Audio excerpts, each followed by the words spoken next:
my knowledge about this very important topics and very important issue we need to raise and explain to the audience. Thank you very much. You're most welcome.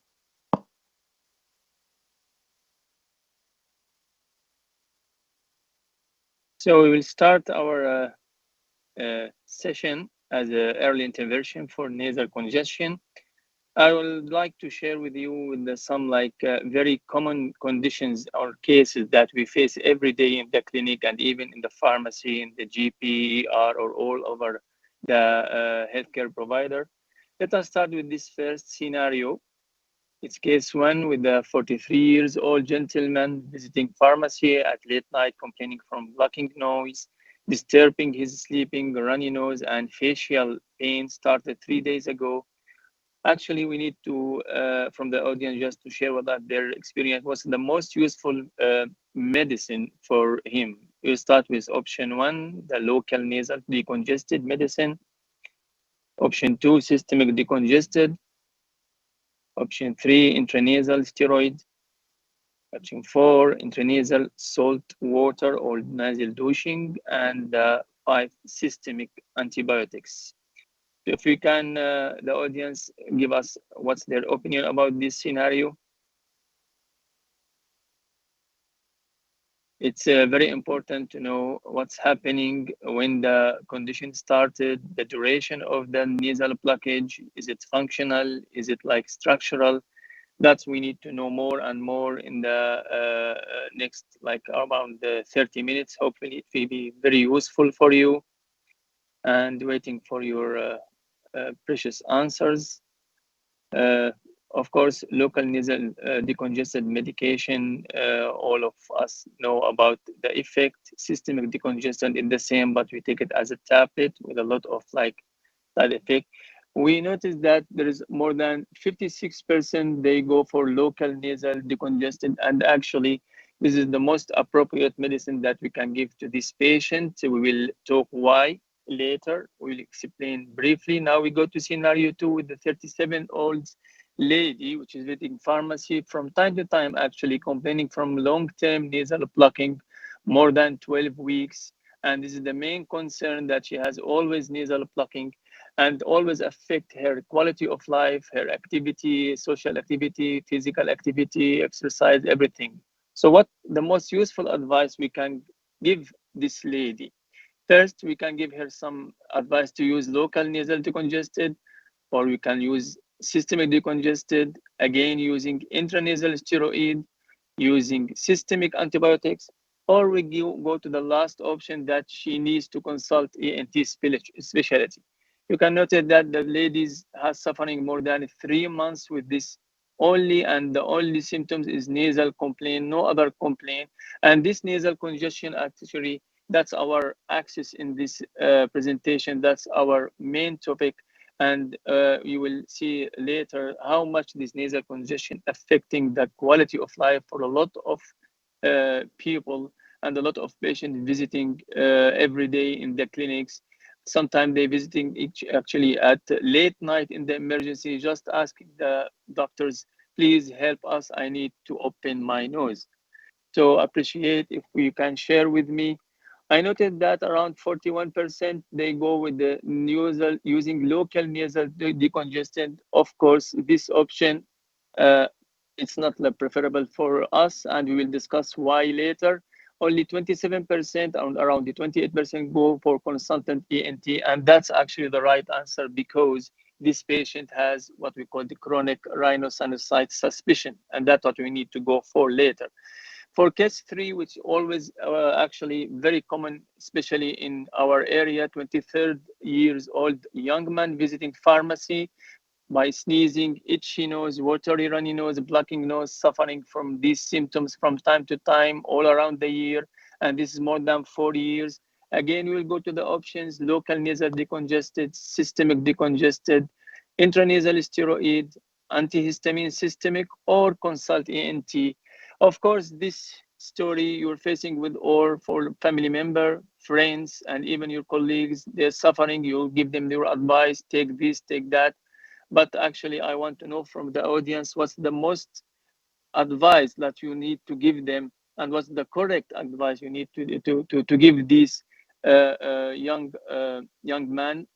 And of course, this is like suspecting allergic rhinitis, as you notice now. And allergic rhinitis is a chronic disease. You will speak later about it. So, what do you suggest for this young man suffering from this very, very common issue? I think most of you will go for treating the allergy directly, but perfect. 32% will go for consult ENT specialist, and I hope that this will be more than 50% because actually this is the right choice for a chronic allergic rhinitis, not controlled well. Now we'll go to our lecture after this brainstorming issue.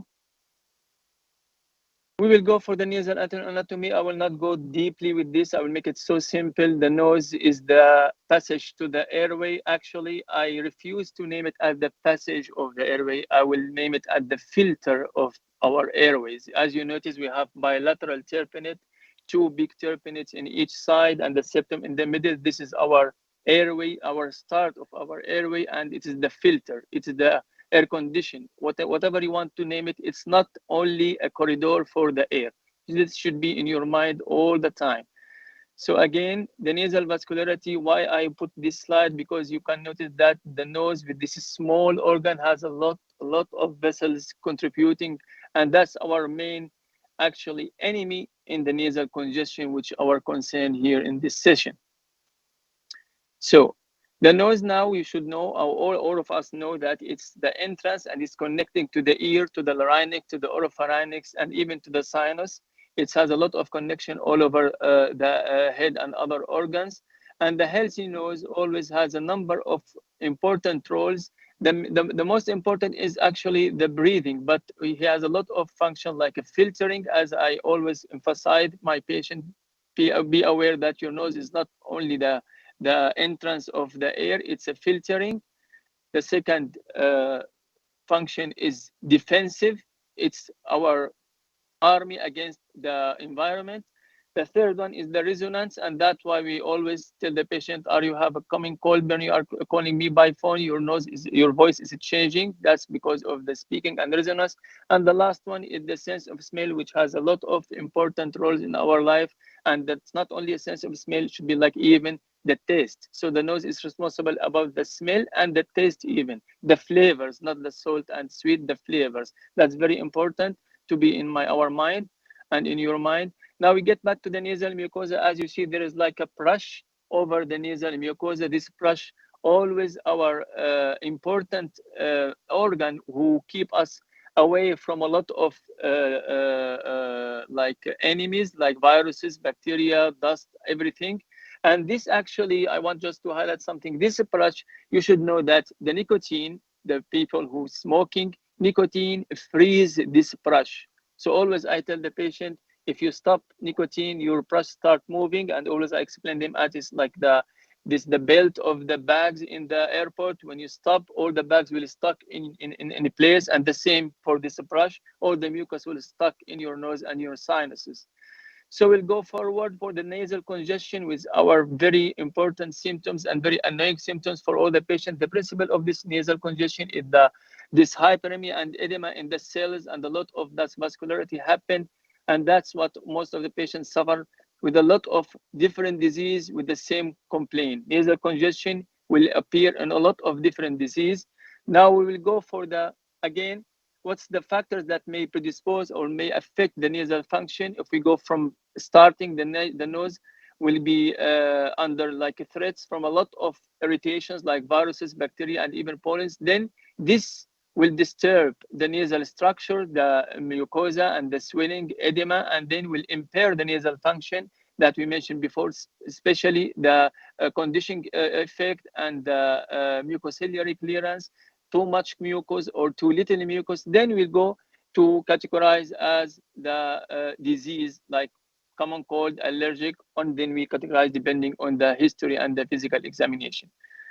So first of all, we go for the viral infection. I'll go through this in a fast way, but all of us, we know the common cold and the flu. There is a big difference between these two main issues. Common cold, always suffering from like congestion, itchy eyes, watery eyes, feeling like tired. And the commonest between the flu and the common cold is the runny nose, sore throat, and the headache. But flu will get more fatigue, more body ache, more fever than the common cold. That's what we know. Every day we are seeing a lot of patients, and we can't with experience differentiate if it's like flu or common cold. Again, the most important thing in the common cold is the symptoms, the duration of the symptoms, the severity of the symptoms to decide what's the suitable treatment and how we treat. The second disease, which is very common, is the allergic rhinitis, which is classified as seasonal or perennial. Regardless of the classification, the symptoms is the same as you see: runny nose, itching, sneezing, and watery eyes. This is the four things that always I ask the patient. And if like only he complained from one of these other than the others, we should reconsider the diagnosis. The other thing that I want to highlight here with this slide, you see how much the difference is the same patient with allergic rhinitis and without allergic rhinitis attack. You see how much the edema and the swelling and the bluish mucosa happened to this patient only because he's exposed to the allergen that makes him feeling this attack. We'll go to the third main chapter is the rhinosinusitis. We classified as acute and chronic. I will not go through this classification because it's more specific, but in general, we diagnose this rhinosinusitis. Actually, now recently we name it as rhinosinusitis, not only rhinitis or sinusitis, because it's a one organ. If you see this X-ray, it shows that left side maxillary acute maxillary sinusitis, which is very common after the viral infection, after common cold or flu. And the other picture for CT scan with the patient suffering a long time from blocking nose, and we can see that there is no structural, only like the mucosa of the sinus filled of secretion and thickness, and that's what is named as a chronic rhinosinusitis. Depending on the EPOS classification of chronic rhinosinusitis, there is like a very complicated like a pathway how we treat, but we should always consider to classify this patient as viral, bacterial, acute, or chronic.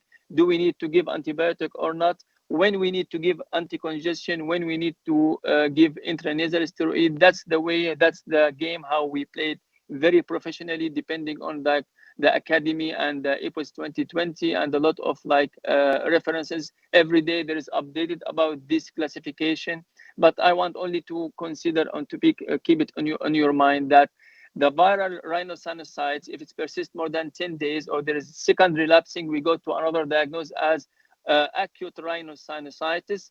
This acute rhinosinusitis, about less than 5% of these patients will go for acute bacterial, depending on the symptoms. And then here comes the role of the antibiotic, if we give or not give. And of course, there is a mild differentiation between the adult and the children, as our colleague pediatrician know. Children, they don't suffer from headache, they suffer mainly from a cough. Opposite to the adults who may suffer from headache, nasal congestion, runny nose, and postnasal drip with smell disorders. Now let us go to our main issue, the nasal congestion, which is the most annoying symptoms, and more than 60% of patients with seasonal allergic rhinitis. You see this diagram shown that the most annoying symptoms is the sneezing and the nasal congestion. If we go to the statistics, we notice that the nasal congestion prevalence in the Middle East, more than 50% of people will suffer once a day from this nasal congestion. And 74 or around more than 3/4 of people during allergic attack experience moderate to extremely bothersome nasal congestion. It's very annoying symptoms. 50% of these people, they have nasal congestion that they most wanted to prevent. They don't know anything. They want only to prevent this nasal congestion, which affect their quality of life.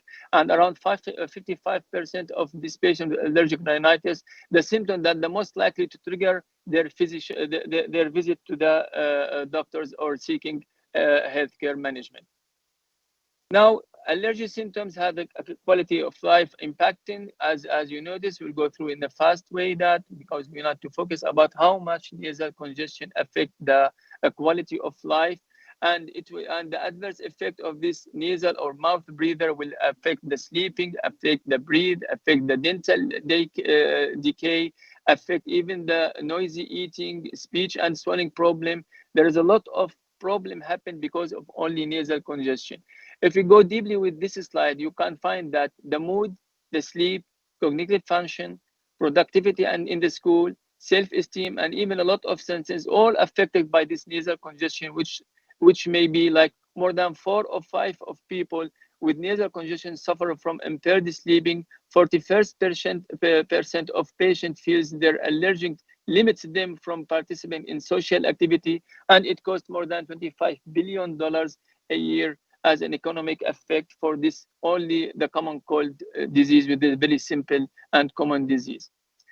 Now, how to deal with nasal congestion? First of all, we need to define if it is structural or functional. What I mean by structural, the patient has no deviated septum, the patient has no hypertrophy terpinate, the patient has no nasal polyposis or mass or hypertrophy adenoid. This is the structural, not the functional.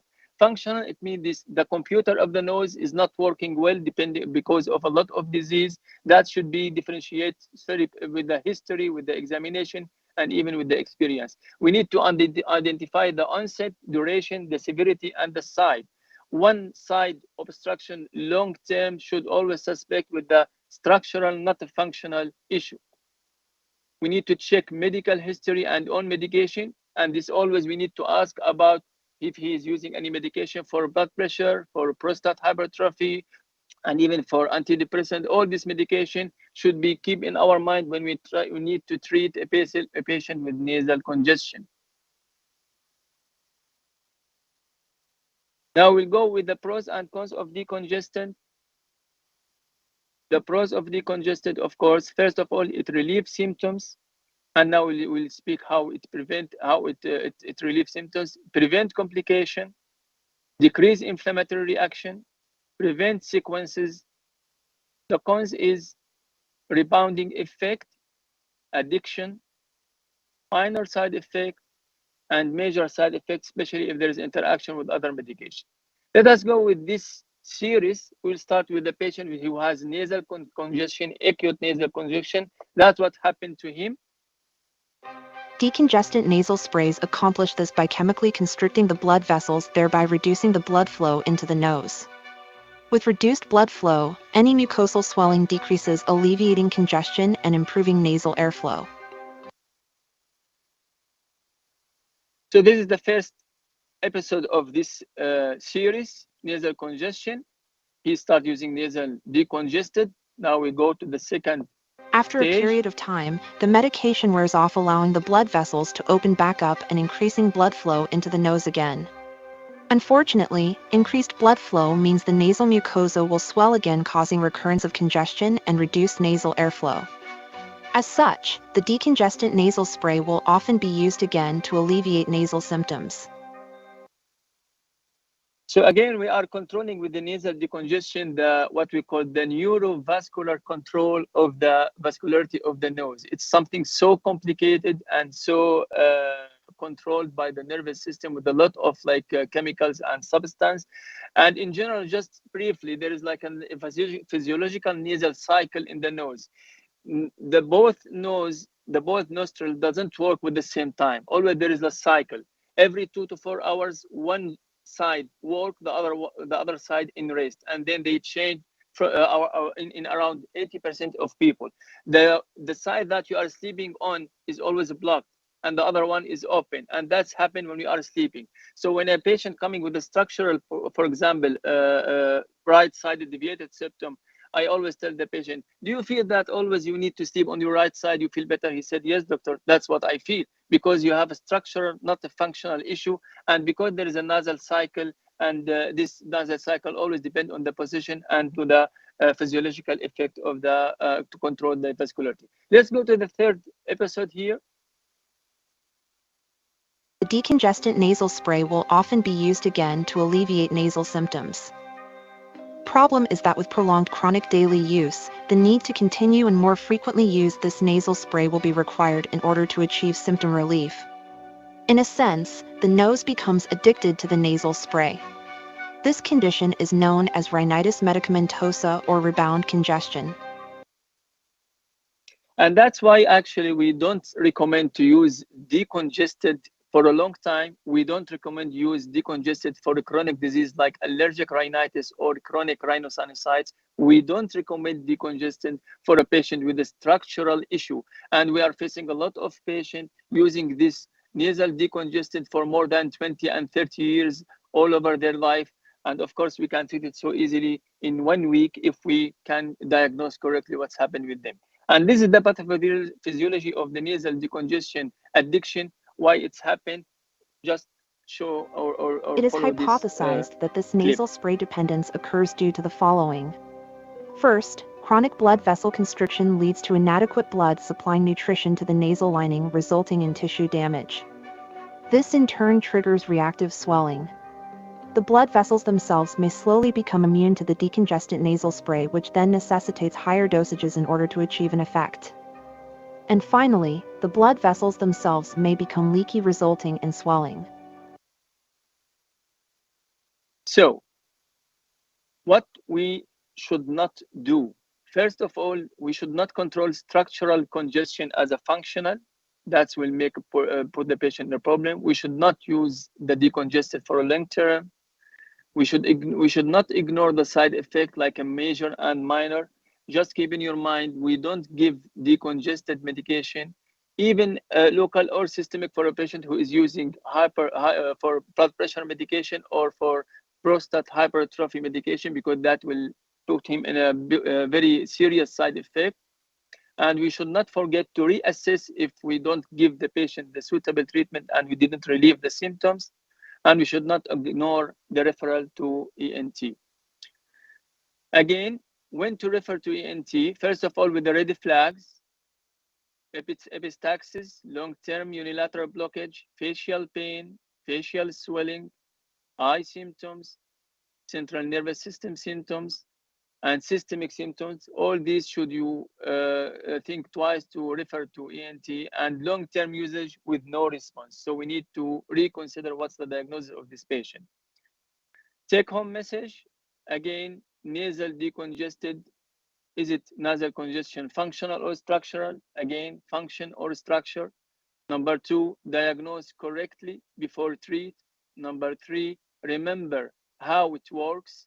Number 4, remember side effect. And number 5, refer